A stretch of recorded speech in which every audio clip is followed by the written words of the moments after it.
My husband and his buddies set up a prank for my birthday. They blindfolded me, drove me to a derelict gas station, and sped off, laughing. I never returned home. By the time they filed a missing person report, I was already on a ship to Europe. 3 years later, they saw me on a billionaire's yacht as his wife. I found the email 3 days before my 36th birthday. My hands hovered over the keys, suddenly numb, as I stared at the screen of our shared home office computer. Leo had forgotten to sign out of his account, something he was usually meticulous about. The message from a woman named Jessica was glowing on the monitor with a nauseating brightness. Can't wait for this weekend. Once she's out of the picture, we can finally stop sneaking around. The email chain went back 3 years, 3 entire years of deceit, while I managed our home, prepared his meals, and played the smiling wife at his work functions. A cascade of evidence appeared before my eyes as I scrolled through intimate messages, hotel booking confirmations, and photos I could never erase from my memory. My hands were trembling as I forwarded the entire thread to my private email, an account Leo knew nothing about.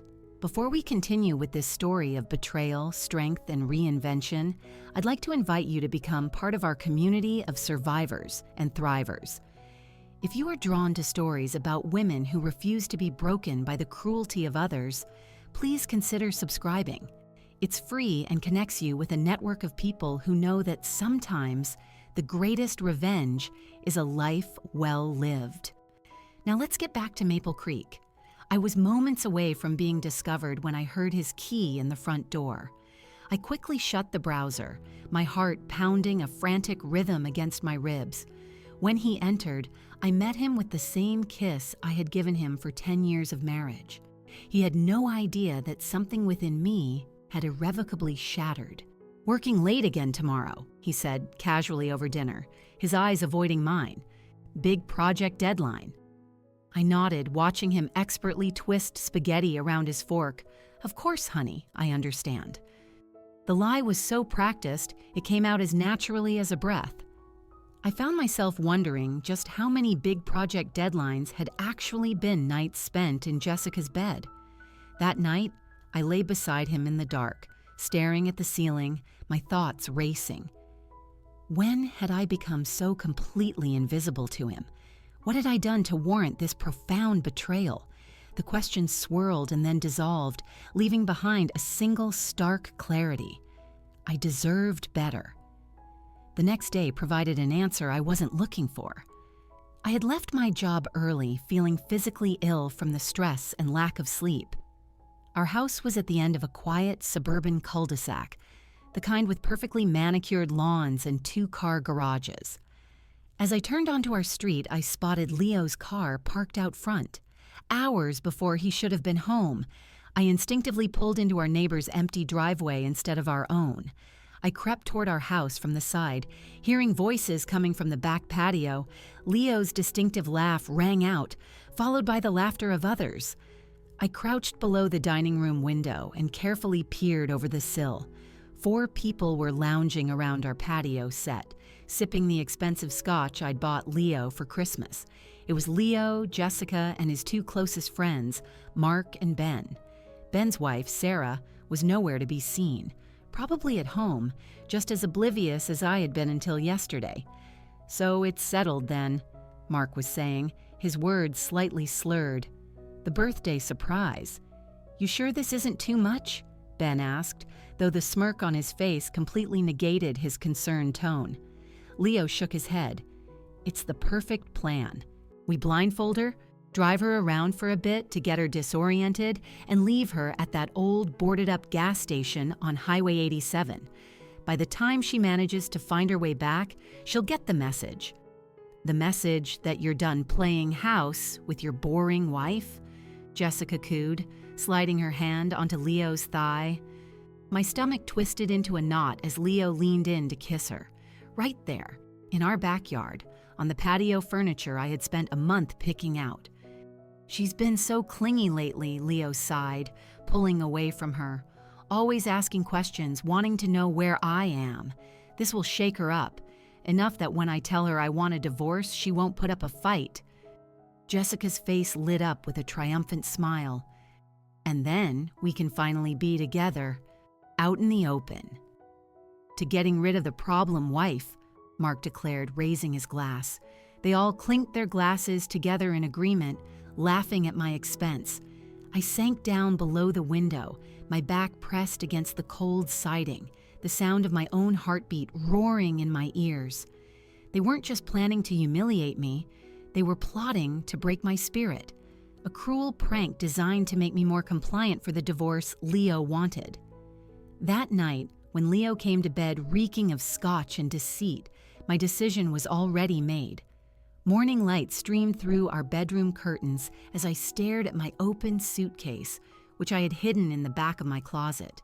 For 2 days, I had been quietly gathering my essentials, important documents, old photographs of my parents, the simple gold jewelry my grandmother had left me, things I couldn't stand to leave behind.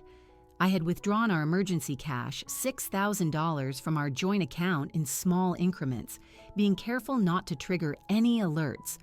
It would have to be enough until I could figure out what to do next. My hands shook almost imperceptibly as I zipped the suitcase shut and pushed it back into its hiding spot.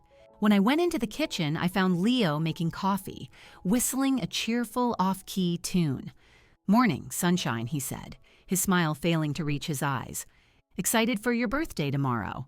I forced a smile onto my own face. "Very." "Any clues about what you have planned?" His chuckle sent an icy chill down my spine. Now, that would spoil the surprise, wouldn't it? I nodded, taking the mug of coffee he offered me. I suppose it would. I moved through our house like a phantom that day, touching objects I knew I would never see again.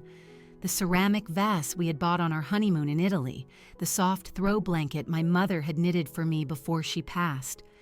I said a silent farewell to each piece, knowing I was about to leave almost my entire material life behind.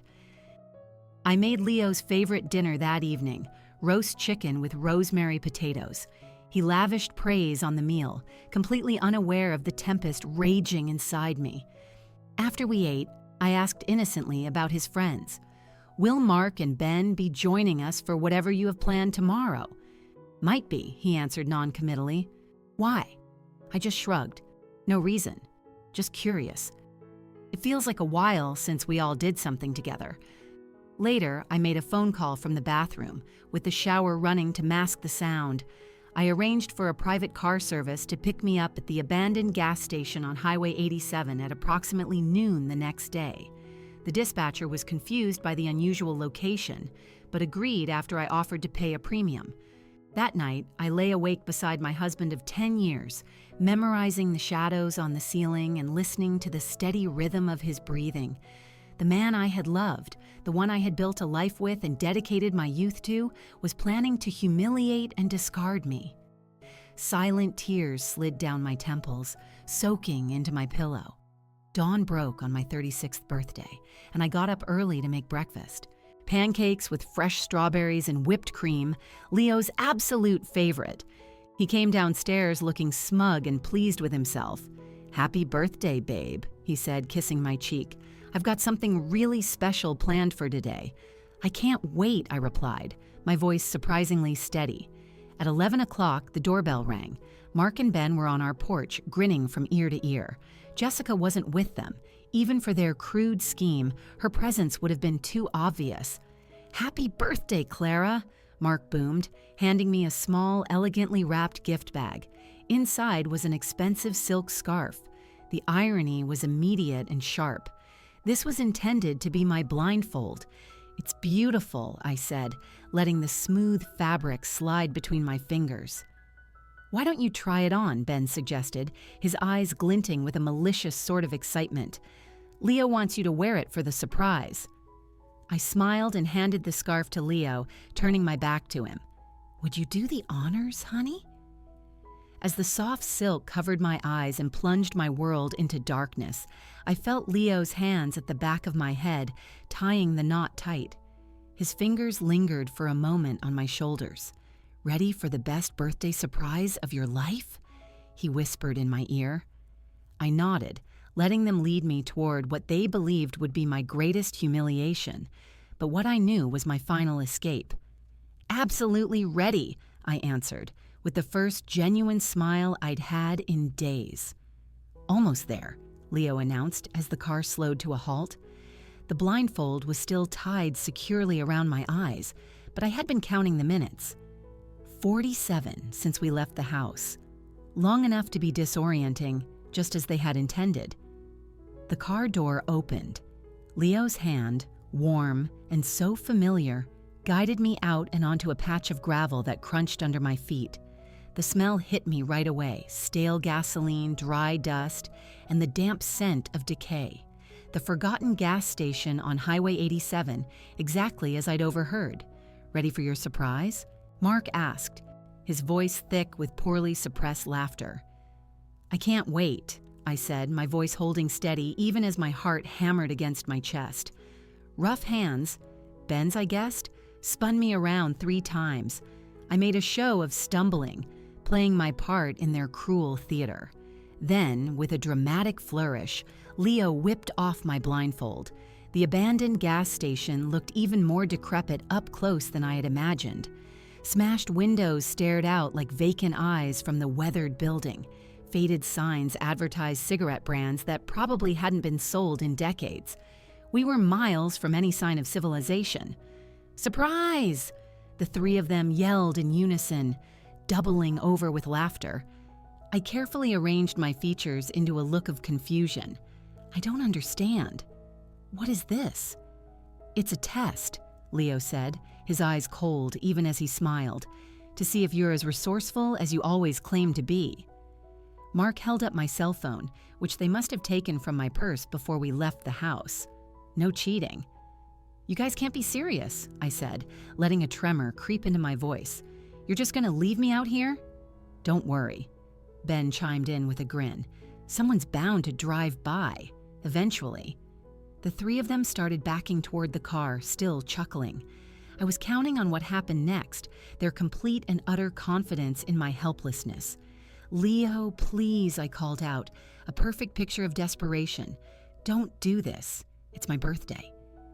He hesitated for a fraction of a second, a flicker of something that almost looked like guilt crossing his face, but then Mark clapped him on the shoulder and the moment was gone. "Find your way home, Clara," Leo called out. "We'll see you. Whenever." The car door slammed shut. The engine roared to life. A cloud of dust billowed around me as they sped away, their laughter fading into the distance. I waited until their car was just a speck on the horizon before I let my expression relax. Then I checked my watch, 11:47 a.m. My car would be here in 13 minutes. I walked to the back of the derelict building where I'd be hidden from the main road. There, I took off my right boot and pulled out the roll of emergency cash I'd hidden inside. $800 that would help finance my escape. I quickly changed out of my birthday dress and into a pair of jeans, a plain t-shirt, and a baseball cap that I'd stashed in my large purse that morning. At precisely noon, a black sedan pulled into the gas station. The driver looked around nervously until he saw me emerge from behind the building. "Mrs. Vance," he called out, using the fake name I had provided. "That's me," I replied with a wave. "Thanks for coming all this way." "No problem," he said, though his furrowed brow suggested he thought otherwise. "Where to now?" "Riverbend, downtown." The driver nodded and we pulled away from the gas station, away from the life I was leaving behind forever. Mr. Dubois was in his 70s, with kind eyes that had witnessed every form of human desperation and hands gnarled by arthritis. His small shop smelled of old wood, brass polish, and time. "What can I do for you today, miss?" he asked as I approached his glass counter. I took off my grandmother's pearl necklace, my diamond engagement ring, my gold wedding band, and the emerald earrings Leo had given me for our 10th anniversary. I placed them all on the velvet-lined tray on the counter. "I need to know what these are worth," I said, my voice remarkably calm. Mr. Dubois studied me over the top of his half-moon glasses, seeming to see far more than I wanted him to. He began to examine each piece in silence. "This is fine jewelry," he commented, holding my engagement ring up to the light. Family heirlooms? Some of them, I admitted quietly. He nodded, asking no more questions.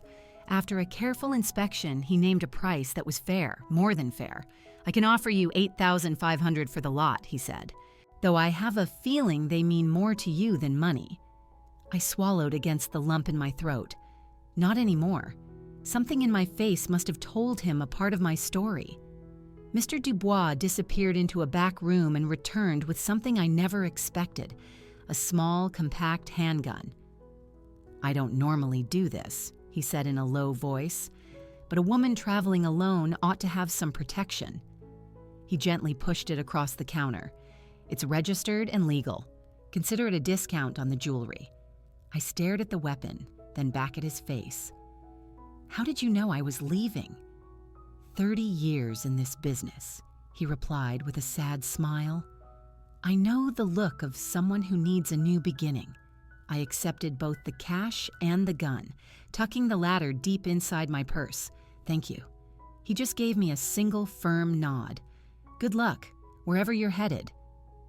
The bus station was humming with the afternoon rush as I bought a one-way ticket to New York City. The overnight bus would get me there by morning, giving me enough time to make my international flight. I found a seat in a back corner of the waiting area, pulling my baseball cap low and watching the entrance. A part of me was still terrified that Leo would somehow figure it all out, that he would come storming in to drag me back home.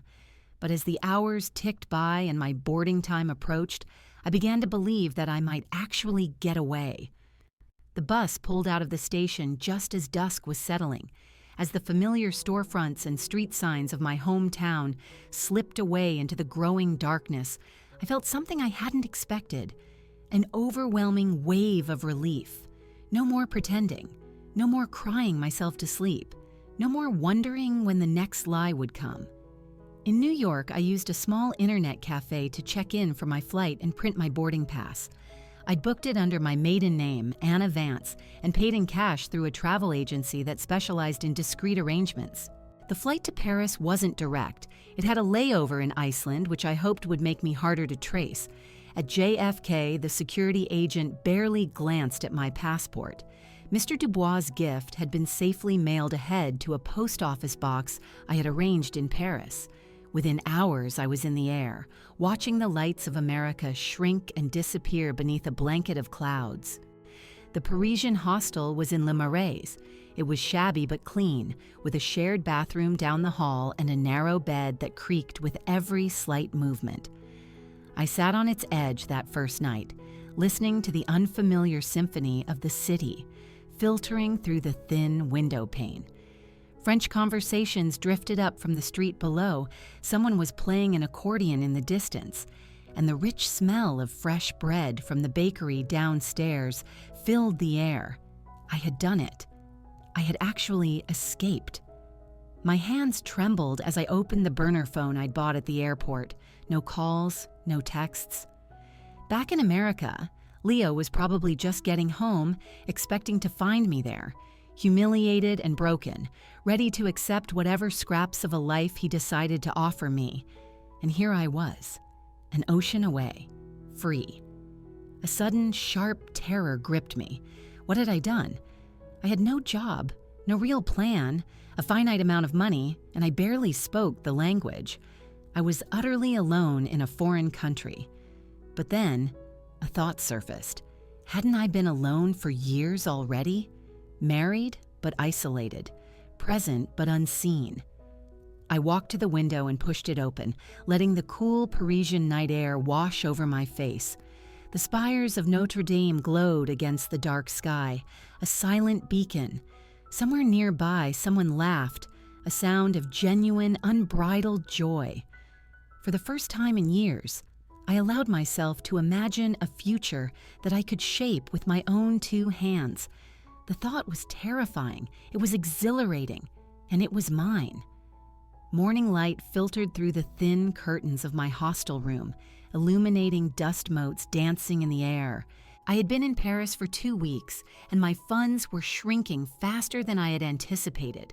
The romantic idea of escaping to France was colliding with the harsh reality of being a foreigner with minimal language skills and a deliberately vague employment history. That morning, I walked into the third employment agency I'd tried that week. Anna Vance, the receptionist called, her French accent mangling my name. The interviewer, Madame Rousseau, was a stern woman with perfect posture and silver-streaked hair pulled into a severe bun. She scanned my paperwork with pursed lips. "Your French is minimal," she stated in heavily accented English. "I'm a fast learner," I replied. She raised a perfectly sculpted eyebrow. "And your experience?" "Administrative work," I answered, keeping it vague. "I'm organized, punctual, and I learn quickly." She studied me for a long moment, then let out a sigh. "We have one position, a receptionist at Moreau Capital. They require an English speaker for their international clientele." My heart gave a little leap. "Don't get excited. You will answer telephones and greet clients. It is a 3-month temporary contract. If they like you, perhaps it becomes permanent." I nodded eagerly. "When can I start?" Moreau Capital was on the 3rd floor of a modest building in the 8th arrondissement. The office was smaller than I'd pictured, with only about 15 employees. My desk was positioned near the entrance, a polished wooden fortress separating me from the visitors. "Bonjour, Moreau Capital," I would practice each morning before the office opened, trying to get the accent just right. "Comment puis-je vous aider?" My direct supervisor, Sophie, was initially cold and distant. Another American, she seemed to think, taking a job that a French person could do. But she began to thaw slightly when she witnessed my sheer determination. "Your pronunciation," she said one afternoon, wincing as I butchered a client's name on the phone. After I hung up, she added, "Let me help you." During our lunch breaks, while others went to nearby cafes, Sophie started teaching me proper French, correcting my grammar and pronunciation between bites of her baguette. In return, I began staying late to help her with her English language reports. At night, I attended free language exchange meetups at a local bookstore. There, surrounded by a mix of expatriates and locals, I practiced my conversation skills and slowly began to build a small social circle, always careful not to reveal too much about my past. My tiny studio apartment, rented with the last of my pawnshop money, became my sanctuary. Every night I would write down new French words, repeating them until they felt natural on my tongue. The language became my shield, each new phrase another brick in the wall I was building between my past and my present. 3 months into my contract, while sorting the mail, I noticed something odd. An invoice from a major client had been duplicated. Moreau Capital had paid it twice, an error amounting to nearly 50,000 euros. I hesitated, unsure if it was my place to say anything, but the duplicated invoice number gnawed at me. "Excuse me," I said, knocking softly on the open door of Pierre Moreau's office, the firm's founder and CEO. I noticed something in the accounts that might be important. He looked up, surprised to see the receptionist standing in his doorway. When I explained the double payment, his expression shifted from mild annoyance to genuine interest. The next day, Moreau Capital recovered the funds, and I received something completely unexpected, a promotion to administrative assistant. "You have good eyes," Pierre told me. "We need that here." My new position gave me access to financial reports, client portfolios, and investment strategies. The language of finance came back to me with surprising ease. Numbers had always made sense to me, in a way people sometimes didn't. While filing reports and organizing data, I absorbed everything I could about European markets. 6 months into my new life, I had a routine: work during the day, French lessons, or quiet study at night. On weekends, I explored Paris on my own, finding a strange comfort in the city's anonymity. Occasionally, late at night, I would wake up from nightmares of Leo finding me and dragging me back to my old life of humiliation. I'd sit bolt upright in bed, my heart racing, before the memory of the ocean between us calmed me down. One rainy Tuesday, I was preparing the conference room for a client meeting. As I set out glasses of water and notepads, Pierre entered with Sophie and two senior advisors. "Anna, could you bring us the Mercer portfolio, please?" Pierre asked. I nodded and retrieved the file from my new desk. As I placed it on the conference table, my eyes scanned the investment strategy they had outlined. Something about it set off an alarm in my mind. "Will that be all?" I asked, turning to leave. "Yes, thank you," Pierre replied. I paused at the door, my hand on the knob. The mistake was glaringly obvious to me. They were recommending a significant investment in a sector that, based on reports I had been filing for weeks, was showing clear signs of instability. "Pardon," I said, turning back around. But I couldn't help but notice the telecom investment strategy. The room went quiet. Administrative assistants did not comment on investment strategies. "There's a report from last week," I continued, my heart pounding, showing 3 major European telecom companies are facing new regulatory challenges. The timing of this investment might be problematic. Pierre's expression was unreadable. Sophie looked horrified on my behalf. "The report is in the blue folder, 3rd cabinet, 2nd drawer," I added, then promptly shut my mouth. After a long, excruciating silence, Pierre opened his briefcase and produced the very report I had mentioned. He studied it for a moment, then looked up at me, his eyes narrowed. "You read all the reports that cross your desk?" "Yes, sir," I admitted. "I find them educational." It wasn't the time or place for this conversation, so I was dismissed with a nod. I spent the rest of the day absolutely certain I was going to be fired for overstepping. Instead, Pierre called me into his office after everyone else had gone home. "How much do you really know about financial markets?" he asked, without any preamble. "More than a receptionist should," I admitted. "Less than I'd like to." He studied me with a newfound interest. "Where did you learn?" "Self-taught," I replied, the half-truth easier than explaining the life I'd left behind. "I've always been good with patterns and numbers." Pierre leaned back in his chair. "The Mercer account is very important to us. Your observation today saved us from making a potentially embarrassing recommendation." He paused. "Would you be interested in taking on more responsibility here?" "What kind of responsibility?" "Analysis, research, behind the scenes for now. Your French isn't quite ready for a client-facing role." I felt something I hadn't experienced in years, a flicker of real ambition, not just the drive for survival, but a sense of purpose. "I would like that very much," I replied. That night, as I walked home along the Seine, the lights of Paris shimmered on the water like fallen stars. For the first time since I'd arrived, I didn't feel like I was just hiding. Anna Vance, the woman I was becoming, had just taken her first real step forward. Not running from the past, but walking steadily towards something new. I stopped on the Pont des Arts, watching the boats glide by. Somewhere across the ocean, Leo probably thought I was broken, defeated, maybe even dead. He could never imagine the life I was building here, brick by careful brick. A life that was completely beyond his reach. 6 months into my new role as a junior financial analyst at Moreau Capital, Pierre called me into his office. A man I didn't recognize was seated across from his desk. He was tall, with salt and pepper hair, and wore a perfectly tailored navy suit that spoke of quiet, confident wealth. "Anna, this is Mr. Croft." "Julian Croft," Pierre said, using the name I now answered to without a second thought. "He's the CEO of Trans Global Logistics." "Mr. Croft, this is Anna Vance, the analyst I was telling you about." Julian Croft stood to shake my hand. His grip was firm, and his blue eyes assessed me with an open curiosity. "Mr. Moreau tells me you have an unusual talent for spotting market trends," he said, his American accent immediately apparent, something about seeing patterns others miss. I offered a polite smile. "I just pay attention to the details. Anna will be organizing your portfolio review," Pierre explained. "Trans Global is expanding its European operations, and they need our expertise on local investment opportunities." I nodded, accepting the assignment with a sense of professional purpose.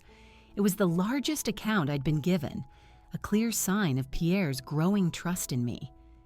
As I turned to leave, Julian Croft spoke again. "Mr. Moreau mentioned you were also American." I tensed slightly. "Originally, yes, but Paris is my home now." Something in my tone must have discouraged any further personal questions. He simply nodded and returned to his conversation with Pierre.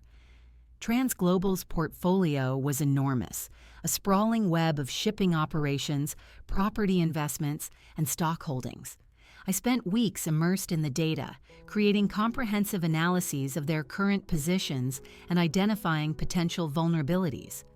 Julian returned to our offices frequently during this period. He would often work directly with me, asking sharp, pointed questions about European markets that revealed a keen business intellect beneath his reserved demeanor. "You've flagged our Mediterranean port investments as high risk," he noted during one session, tapping a finger on the report I'd prepared. "Most analysts consider that region stable." "Most analysts aren't looking at the growing labor unrest in those key ports," I replied without hesitation. "There have been 3 major strikes in the last 8 months, with another one likely before the end of the year. Combine that with the new fuel regulations taking effect next quarter, and your operational costs there are going to jump by at least 17%. He studied me with a new level of interest. "And your recommendation? Strengthen your Northern European holdings instead. The profit potential isn't as high in the short term, but it's significantly more stable for the next 3 years, especially the Norwegian routes." 2 weeks later, the Mediterranean ports erupted in the largest shipping strike in a decade, crippling his competitors. Pierre informed me that Julian had insisted my contract be extended indefinitely, with a significant raise, and so began my dedicated work with TransGlobal Logistics. It started with 1 day a week, then 2, and eventually it became my primary focus. Julian's Paris apartment, a stunning pied-à-terre with a view of the Eiffel Tower, often served as our workspace. We worked long hours, analyzing market data, restructuring investments, and planning strategic acquisitions. "The shipping industry is at a critical juncture," Julian explained one evening as we studied market projections. "Environmental regulations, automation, shifting trade agreements. Most of my competitors are reacting to these changes. We need to be preparing for them." I deeply respected his foresight. Unlike most executives I'd read about, he wasn't just chasing quarterly profits at the expense of long-term stability. Our professional relationship developed a comfortable, easy rhythm. I provided the analysis. He made the decisions.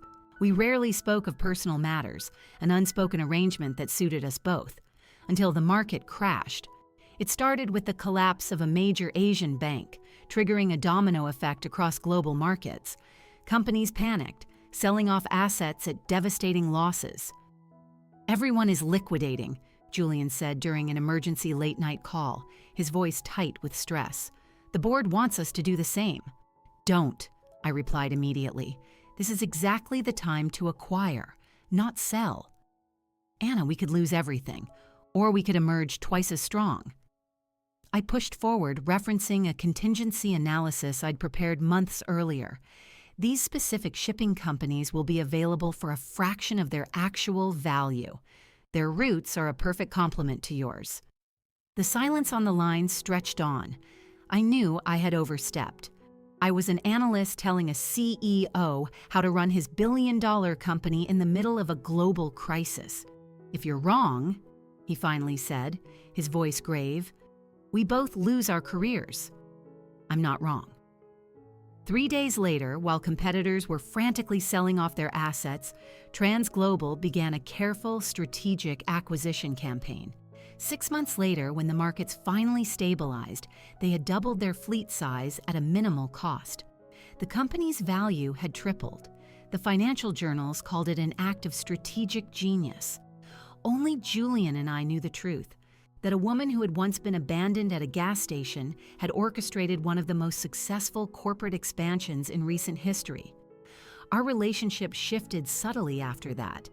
Julian started asking for my opinion on matters far beyond financial analysis.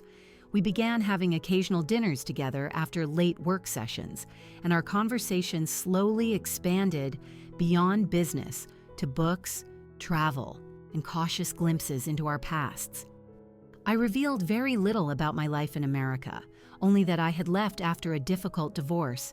He was more open, sharing stories of a marriage that ended when his wife decided the corporate lifestyle was too demanding, and of a daughter in college who rarely called.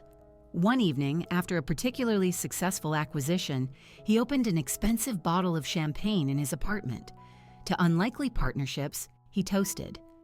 To new beginnings, I countered. Our glasses clinked, and the air between us changed. His eyes held mine for a moment too long. Anna, he said quietly, I've come to value more than just your financial insights. I set my glass down carefully. Julian, I work for you. Technically, you work for Moreau Capital, he pointed out. The distinction doesn't eliminate the complication. He respected my hesitation. The subject wasn't brought up again for months, but something had undeniably shifted between us. Our working dinners became less frequent, our interactions more strictly professional, until the Tokyo conference. TransGlobal hosted a week of meetings for global shipping executives. As Julian's key advisor, I accompanied him, preparing his presentations and analyzing his competitors' strategies. On the final evening, watching him command a room of industry leaders with quiet, confident authority, I finally acknowledged what I had been denying for months. My feelings for him had grown far beyond professional admiration. Later that night, I found him alone on the hotel's rooftop garden, staring out at the dazzling Tokyo skyline. You should be downstairs celebrating, I said, joining him at the railing. The consortium agreement is a huge triumph. Some victories feel hollow when you have no one to share them with, he replied, turning to look at me. The moment stretched between us, thick with unspoken possibilities. I've spent 3 years rebuilding myself, I said finally, my voice quiet. Learning to trust my own judgment again. And what is your judgment telling you now? I met his gaze, my own steady. That fear is a poor foundation for making decisions. His hand found mine on the railing, his touch warm and firm. I would never want to be another thing you have to fear, Anna. 6 months later, we stood in a modest Paris courthouse. There was no elaborate ceremony, no extravagant reception. It was just us, with Pierre and his wife as our witnesses, and the simple words that bound our futures together. My wedding ring was nothing like the diamond Leo had given me years ago. Julian had chosen a simple band of twisted gold, imperfect, unique, and resilient. The European financial press noted our marriage with mild interest, a shipping magnate wedding his trusted financial advisor. The American media, consumed with domestic scandals and political dramas, paid no attention to a quiet wedding across the Atlantic. That evening, on the balcony of what was now our Paris apartment, Julian wrapped his arms around me from behind. Any regrets, Mrs. Croft? I leaned back against his chest, watching the city lights begin to glitter. None. And you? Only that I didn't find you sooner. I smiled, thinking how differently our paths might have crossed in another life. If he had met the woman I was before, Leo's overlooked, unhappy wife, would he have seen what lay beneath the surface? We found each other exactly when we were meant to, I replied, turning in his arms to kiss him. 3 years into our marriage, Julian and I had settled into a comfortable rhythm, splitting our time between Paris and his other homes. TransGlobal had grown substantially under our combined guidance, his vision paired with my analytical foresight. While I technically remained a consultant with Moreau Capital, I now worked almost exclusively on Julian's ventures. We were in his home office overlooking Central Park, reviewing potential acquisition targets, when an email notification flashed across his screen. He scanned it quickly and then looked up at me with an expression I couldn't quite decipher. Something interesting just came in, he said. A mid-sized American construction company is seeking financing for an international expansion, Reynolds Construction. My heart stopped cold. Reynolds. It was Leo's family business, the company his father had built and then passed down to him, the one he had been running into the ground even before I left. "Are you all right?" Julian asked, noticing my sudden stillness. "You've gone completely pale." I nodded mechanically, trying to gather my thoughts. "Reynolds Construction," I repeated. "Where are they based?" "Midwest. They started in residential but expanded to commercial about 5 years ago. Looks like they've hit some financial trouble, but they claim to have promising overseas contracts if they can secure the funding." He studied me carefully. "Anna, what is it?" "We had a policy of absolute honesty between us, a foundation built after we had both experienced marriages constructed on lies. Still, I had never told him the full, ugly truth about my past. Reynolds was my married name," I said finally. "Leo Reynolds was my ex-husband." Julian's eyebrows rose slightly, the only outward sign of his surprise. "The husband you left after the incident you mentioned?" I had only ever given him the barest of outlines: a cruel prank, an abandoned gas station, and my decision to leave America behind. "Yes." I took a deep breath. "I haven't seen or spoken to him since that day." Julian watched me in silence, waiting for me to continue. "What does the email say exactly?" I asked. He turned his monitor so I could read it. The message was from an intermediary broker, seeking investment partners for Reynolds Construction's proposed expansion. According to the brief, the company had overextended itself on several large projects and was in desperate need of a significant capital injection to avoid bankruptcy. "It's strange," Julian mused. "The broker claims they have contracts in Europe, but there's nothing specific. Usually these requests include more concrete details, because there probably aren't any real contracts," I replied, a familiar bitterness rising in my throat. Leo always had grand plans, but he rarely had the follow-through. Julian leaned back in his chair. "I'll decline the meeting. There are better investment opportunities out there." A part of me wanted exactly that, to let Leo's company quietly sink, to let him fail without ever knowing how close he'd come to crossing my path again.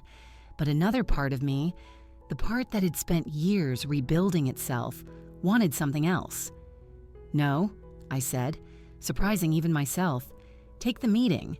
Anna, I want to be there," I continued. "Not for revenge, but—" I paused, searching for the right words. For closure, maybe, to see him one last time on my terms. Julian studied me, his expression full of concern. "Are you certain?" I nodded slowly. "I've spent years building this life. I'm not afraid of him anymore." The day of the meeting, I stood in our New York apartment staring at my reflection. I had chosen my outfit with care: a tailored charcoal suit that projected quiet authority, pearl earrings that had been a gift from Julian on our first anniversary, and my hair styled in a sophisticated updo I never would have attempted in my previous life. "Second thoughts?" Julian asked, adjusting his own tie in the mirror beside me. "No." I met his gaze in the reflection. "Just preparing myself." He placed his hands gently on my shoulders. "Remember, you hold all the power here. If you want to leave at any point, just give me a signal." I covered his hand with mine. "I know." Transglobal's New York headquarters occupied the top floors of a sleek midtown skyscraper. Julian's corner office had sweeping, floor-to-ceiling views of the city. I positioned myself at the large conference table with my back to the door, my laptop open, and documents arranged precisely in front of me. "They're here," Julian's assistant announced through the intercom. My pulse quickened, but my hands remained steady as I continued to review the financial statements. Statements that laid bare just how badly Leo had mismanaged his father's legacy. The door opened. I heard Julian's polite, professional greeting, and then an achingly familiar voice that sent a shiver down my spine. "Thanks for seeing us, Mr. Croft. I'm Leo Reynolds, and this is my financial advisor, Marcus Klein." I didn't turn around right away. I let them walk fully into the room. I let them take their seats across the vast table. I let them begin their rehearsed pitch about global opportunities and temporary cash flow issues. Only then did I slowly lift my head. He didn't recognize me at first. 3 years had changed me. It wasn't just my appearance, it was something fundamental in the way I carried myself. I watched as Leo's gaze passed over me dismissively, then snapped back, his confusion slowly morphing into pure, slack-jawed disbelief. "Clara?" The color drained from his face. "It's Anna Reed," I corrected calmly, Chief Strategic Advisor for Trans-Global Logistics. I allowed myself a small, tight smile. "And Mr. Croft's wife." Marcus Klein looked back and forth between us, completely bewildered. "You two, you know each other." Leo couldn't seem to form a coherent sentence. His mouth opened and closed, his eyes darting between Julian and me as if he were trying to solve an impossible puzzle. "Mrs. Reed and we have a prior acquaintance," Leo finally managed to stammer, his voice strained. "From before." "How fascinating," Julian responded with practiced ease. "It's a small world indeed. Now, regarding your proposal, we've reviewed the preliminary figures, and we have some serious concerns about viability." I slid a document across the polished table toward them. "Your debt-to-asset ratio is problematic. And these overseas contracts you've mentioned, we would need to see the signed agreements before we could even consider an investment."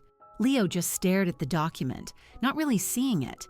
"You disappeared," he blurted out, ignoring the business at hand completely. "We filed a missing person report. The police searched for you. There was an investigation." "How unfortunate for you," I replied evenly. "That must have been very distressing." 3 years, he continued, his composure beginning to crack. "Not a word, not a trace. We thought you might be dead. And yet, here I am." I gestured to the document. "Page 4 details our concerns about your cash flow projections." Marcus Klein tried to salvage the meeting, pointing out potential areas for growth and attempting to explain away the company's glaring financial weaknesses. But Leo had completely checked out, his attention fixed solely on me. When the formal part of the discussion concluded, Julian suggested that Marcus speak with their financial team about providing additional documentation, a polite dismissal that left the 3 of us alone in the office. The silence stretched out, thick and uncomfortable, until Leo finally found his voice again. "Why?" he asked, the single word full of a hollow pain. I considered deflecting. I considered saying nothing at all. I considered all the sharp, cutting responses I had rehearsed in my mind over the years. Instead, I told him the simple truth. "Because you left me blindfolded at an abandoned gas station as a birthday prank. Because I overheard you and Jessica planning to get rid of your problem wife. Because I deserved better than being the punchline to your story." His face contorted. "It was just a—" "Don't," I interrupted, my voice sharp and clear. "Don't you dare diminish what you did. Don't make excuses or explanations. It's been 3 years and I didn't come here for your apologies. Then why did you agree to this meeting?" His voice was barely a whisper. I glanced at Julian, who had remained a silent, supportive presence by my side. "Not for revenge, not to gloat over your company's failure or my success." I leaned forward slightly. "I came to prove to myself that you have no power over me anymore, that I could see you again and feel nothing." The truth of it washed over me as I spoke the words. The fear, the anger, the hurt. Somewhere along the way, those powerful emotions had transformed into something else. Not forgiveness, but release. Leo looked utterly lost. "So that's it? 3 years of wondering, and now you're just someone else's wife?" "I'm my own person first," I corrected him. "Who happens to have found a partner who actually values me?" I closed my laptop, the click echoing in the quiet room. "As for your funding request, we'll be passing. Your company's fundamentals simply don't meet our investment criteria." I stood up, extending my hand in a gesture of pure, professional finality. "Goodbye, Leo." He just stared at my outstretched hand, then looked up at my face. And in his eyes, for the very first time, I saw the belated, devastating recognition of everything he had thrown away. As Julian and I walked him to the elevator, I felt a weight I didn't even know I was still carrying lift from my shoulders. The final tether to my old life had been completely severed, not with a dramatic confrontation or an elaborate act of revenge, but with the quiet, unshakable power of a woman who had rebuilt herself from the ashes. The life I had now wasn't a reaction to Leo. It wasn't defined by running away or by getting even. It was a creation that was entirely my own, something I had built choice by careful choice, day by determined day. And that, I realized as the elevator doors closed on my past, was the sweetest victory of all. As Anna's journey comes to a close, I'd love to know which moment resonated with you the most. Was it her escape, her professional rise in Paris, or that final quiet confrontation? Share your thoughts in the comments below. If her story of resilience touched you, please subscribe and like for more tales of strength and triumph.